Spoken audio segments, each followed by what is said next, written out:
Hey, Clay here. I'm going to show you how to get the most out of sound shift. The first thing you're going to need to do is figure out what your reaction time is. There's quite a few reaction time tests out there, but not all of them go by sound. And since we're talking about sound shift, you need to know what your auditory reaction time is. And usually that's noticeably quicker than your visual reaction time, so it's important to use a test like this one to find how quickly you react to sound. I don't know if I'll hit my average this late at night. I'm doing this after midnight right now, but yesterday I found my average was 207.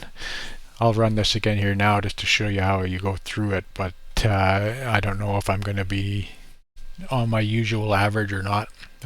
You'll need to do at least 5. You can do more if you want. After you do 5, the test will let you see the results, but if you want to do more, you can keep going and it'll keep track of your entire average. So if you're going to use this test, it'd probably be pretty good. I don't know about others, but with this one, automatically giving you results after 5, it's nice. So we'll click this and do a run through of the test.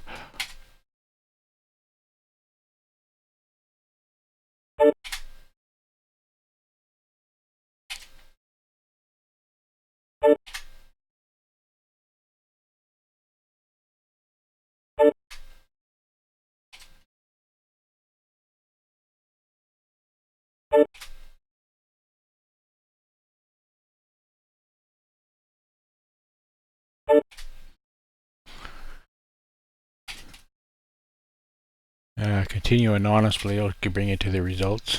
A little better than yesterday. 205.8. I'll just go with 205 as my average. So once we have that,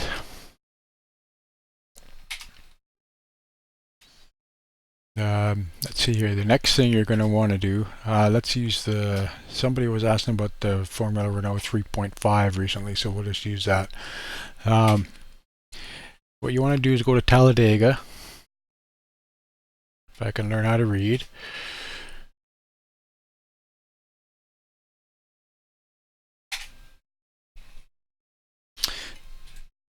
And what we'll do once this comes up is run through most of the RPM range in each gear, just to make sure that we've got enough overlap between the gears. Pause here while this loads. Okay, so I've got the iRacing high downforce setup loaded here. Let's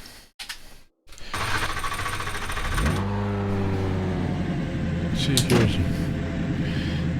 So we'll just head out on track here and get a first gear trace going.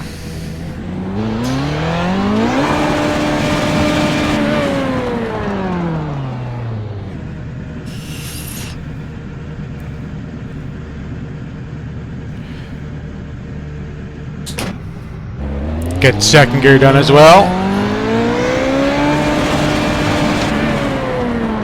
So when you're doing that, just run it right up to the limiter. I don't like to take any measurements on the corner, so we'll just run through this corner here down to the back straight to finish up.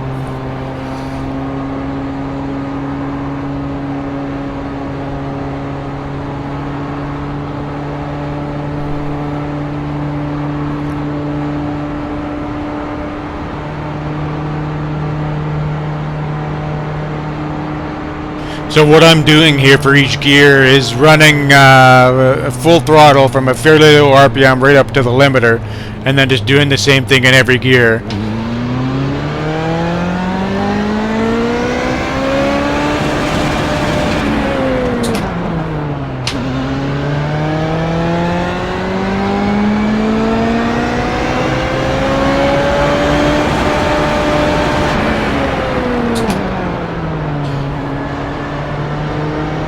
then I'm going to run out of space here before this corner, so we'll get around to the front straight.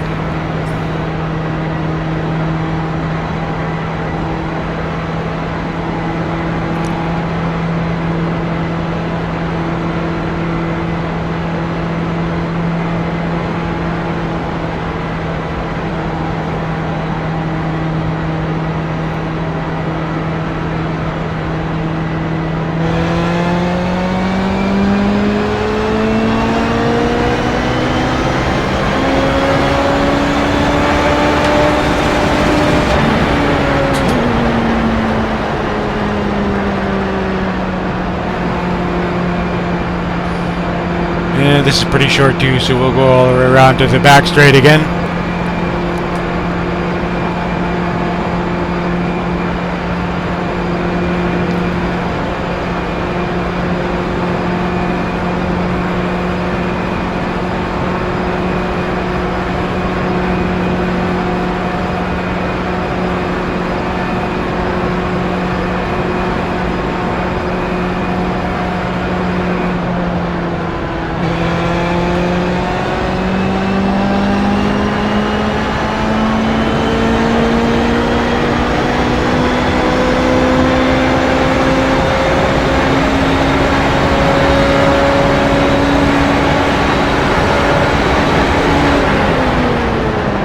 That ought to do her.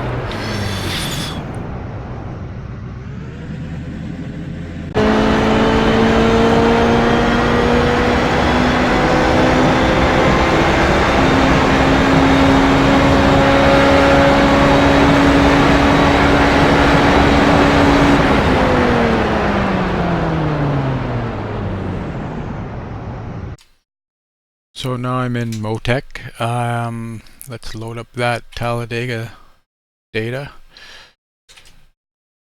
And we'll drag this over so we have all of the session data showing. And right away I can see that every single gear, there's no overlap. Which means anytime you see a car where or selected gearing where you don't see any overlap, what you want to do is hold that gear right up until just before you're going to hit the limiter. There's no overlap, so you don't have to worry about anything other than that. Just get as close to the limiter as you can. With my 205 millisecond reaction time, we will have to find out when the best time to shift would be to get really close to that limiter but not hit it. So down here at the bottom you can see in this gear, right before I hit the limiter, the timestamp is 15 seconds and 440 milliseconds. So we want to back off 205 from that. So what, 425, 435, excuse me, 235. I can think. Whoa. Okay, so 240, 223. So somewhere in that region. What are we looking at here for RPM? 8534.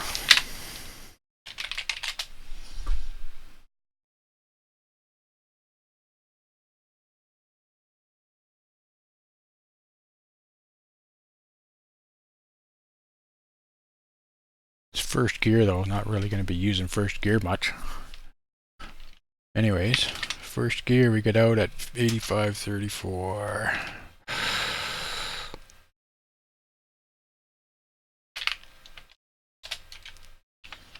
Second gear.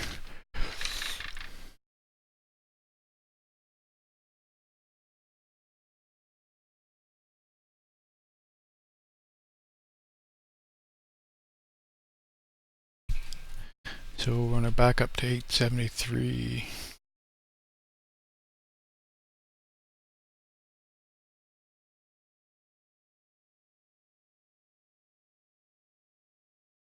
What are we at there? 8669.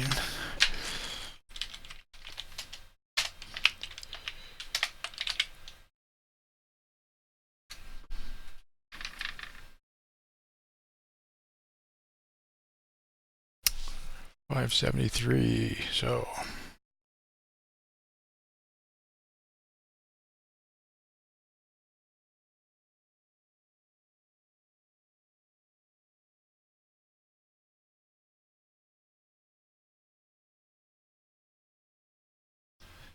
so probably about 8820 for that one.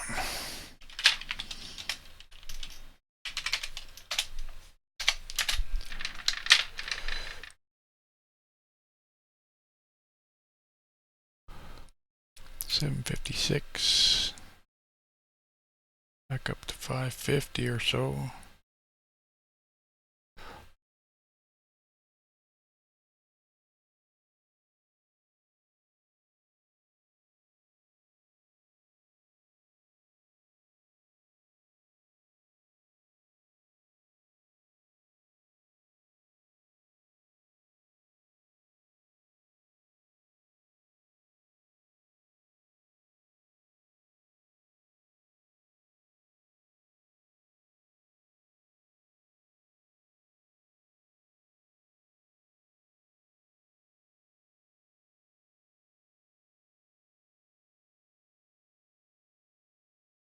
Okay, so it looks like the limiter is about 80, 89, 50 or 60, so I should probably back up from that point. We're at 706, so 500. 8907, so yeah.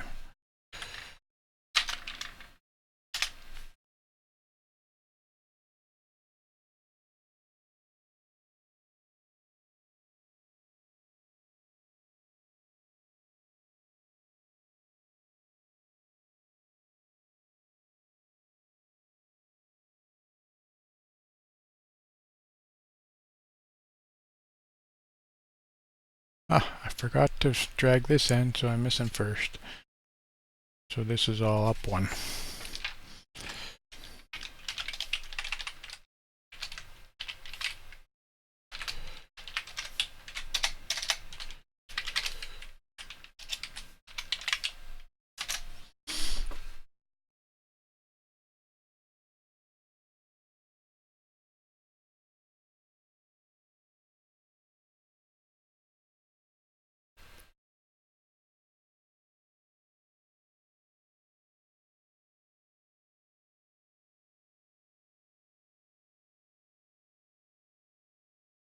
Minus 1.01.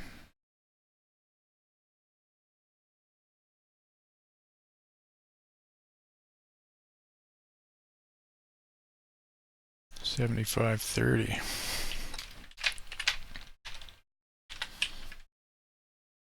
Okay, so there's a those are the RPMs I want to be putting into sound shift for this car. Okay, so with sound shift not showing the car, that means I haven't even entered the car in the program yet. So we'll exit sound shift, load up the vehicles,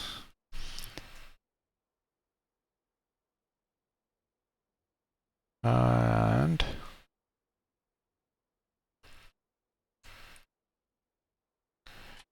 go to the, oh, I've already gone to the car info. Go to the car info page and you'll find the car number 105.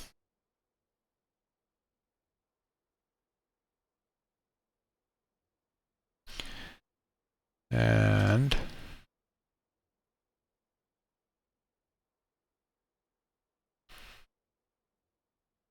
go into your setups folder.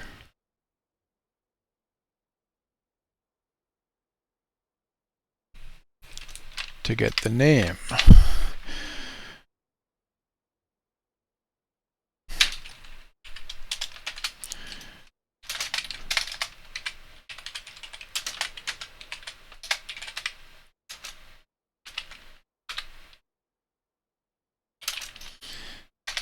Six speed, let's say 8900. Doesn't really matter because we're not going to be using that. So we'll save that. Fire sound shift back up, and now it shows up. So we'll turn off simple.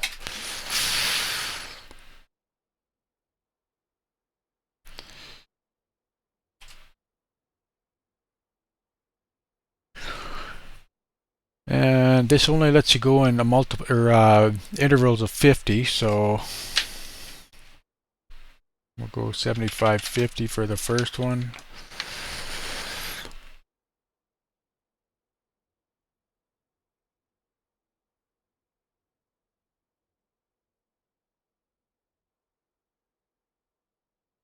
Well, I guess we could try and see how close that comes actually. 75, 30.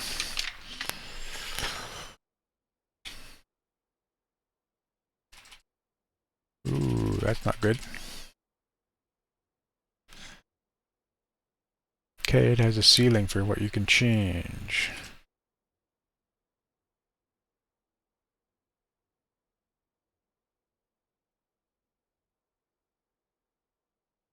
Well, that'll only screw up first gear, hopefully, here.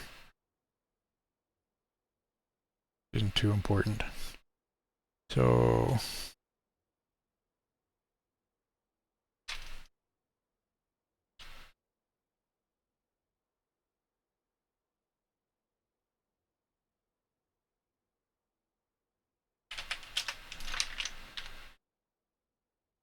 that'll give us 85, 30.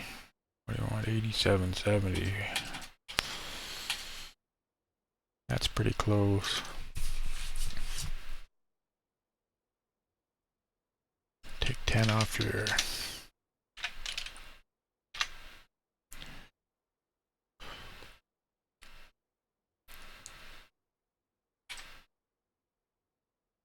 $88, 20, and 89.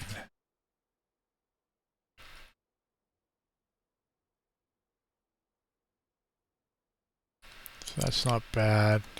I think we'll take another.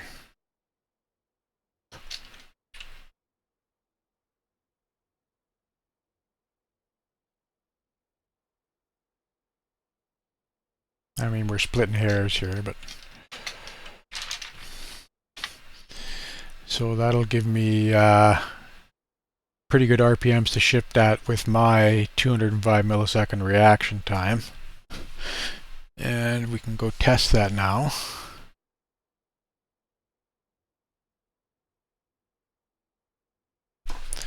And see what our results are.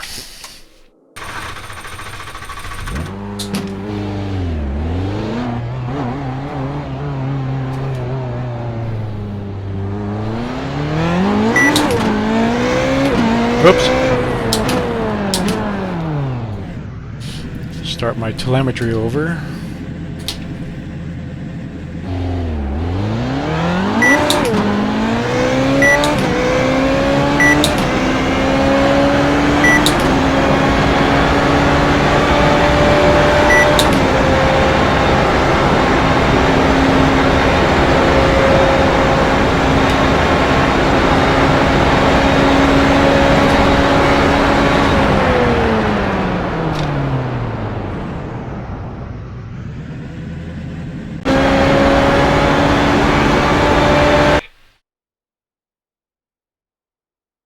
Load up the data from that session. Make sure we're looking at all of it.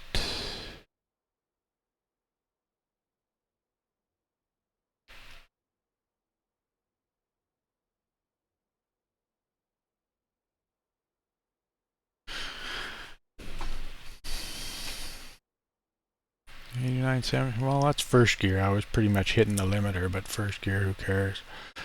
Second gear, what did we do? Pretty close to that again.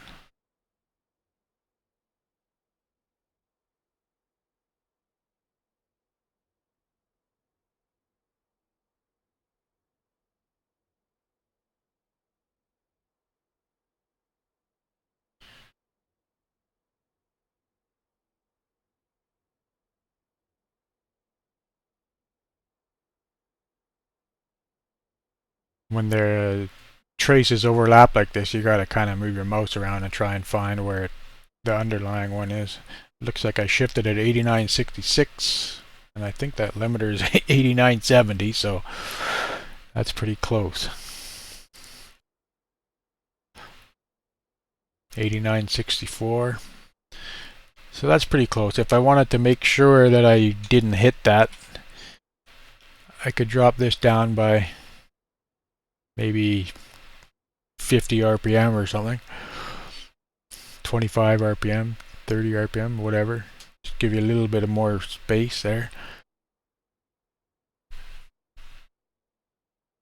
So that's easy for a car that doesn't overlap.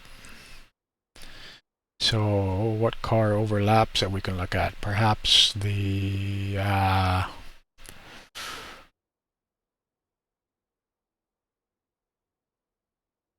oh, the Nissan's a good example. We'll load up that one.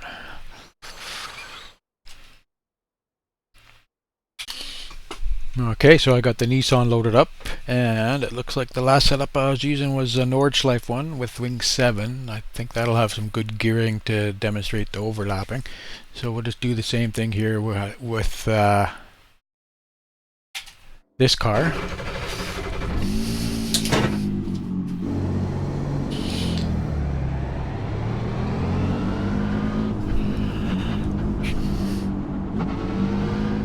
Whoops, for the moment I want to turn this off.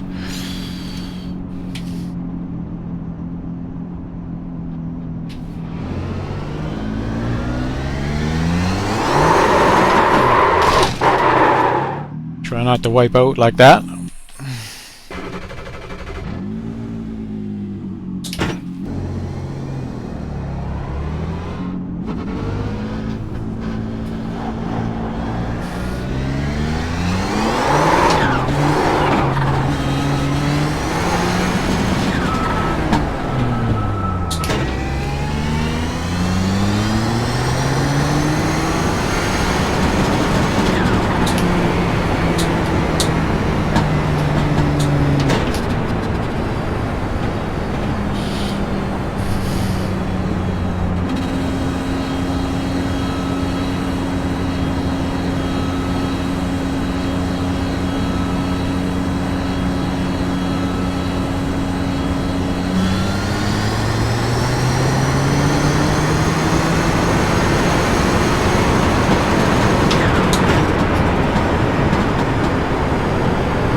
That should be pretty good.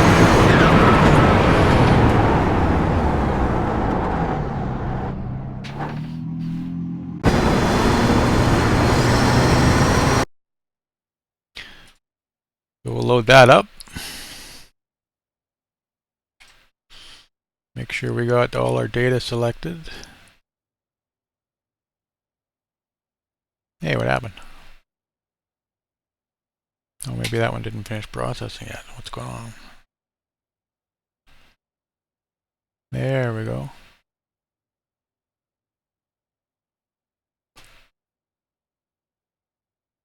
Okay, so first gear you can see is pretty hard to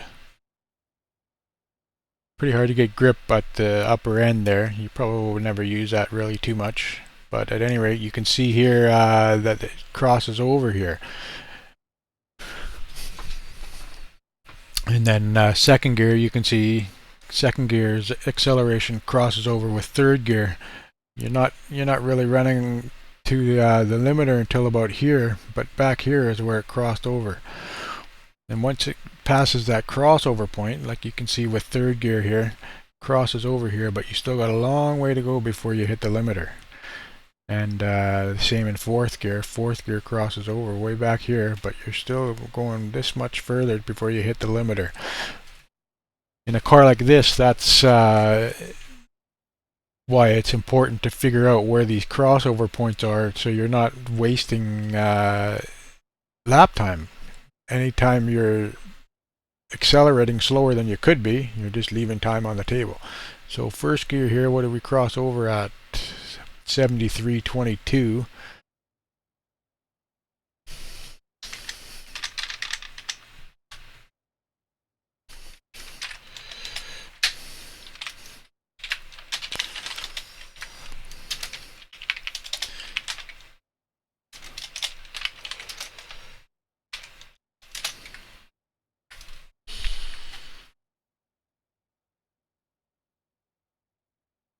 So what are we at here? 2.528, 2.32.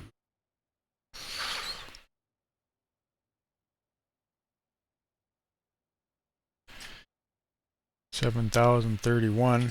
So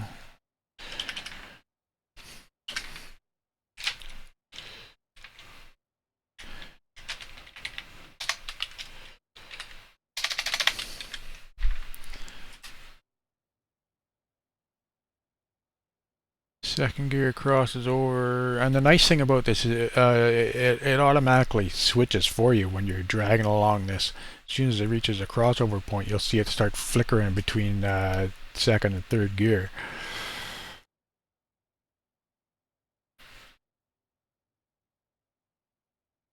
So there's the spot where it crosses over. 10.595, so 10.3.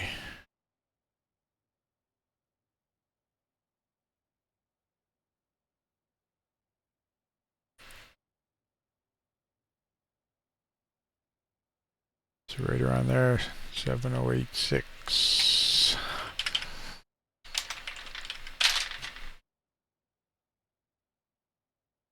Third gear.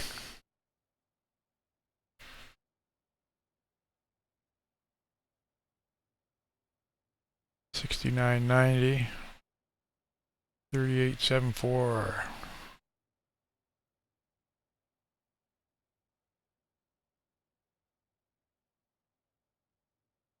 5.4, so 68.98. And the last one.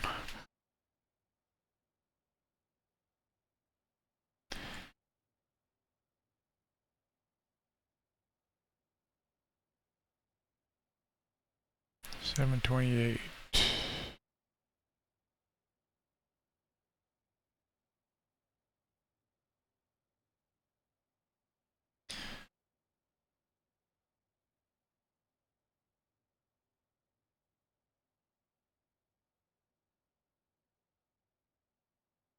Not much difference there.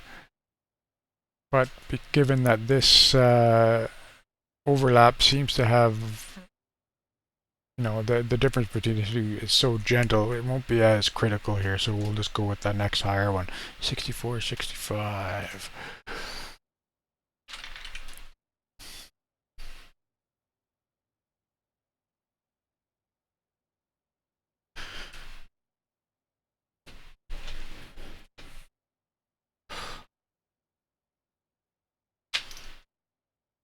First gear, since I never really use it, I tend to leave that one at the same 6750. So for the second, we want to go close to 7,086. So I would probably choose that. About 6,900 for that one. And for this one, 65.5 or so. 64.5, 65. Because that crossover for that one's so gentle, we'll just go with 65. So for the gearing that I have in that setup, these would give me the optimal acceleration. Every time the acceleration starts dipping below that, that beep would have already told me to shift. So I would be in the next gear and be getting better acceleration. So that's how you do that. Hope that helps you. It takes a little bit of time to do, but there's not really much to it.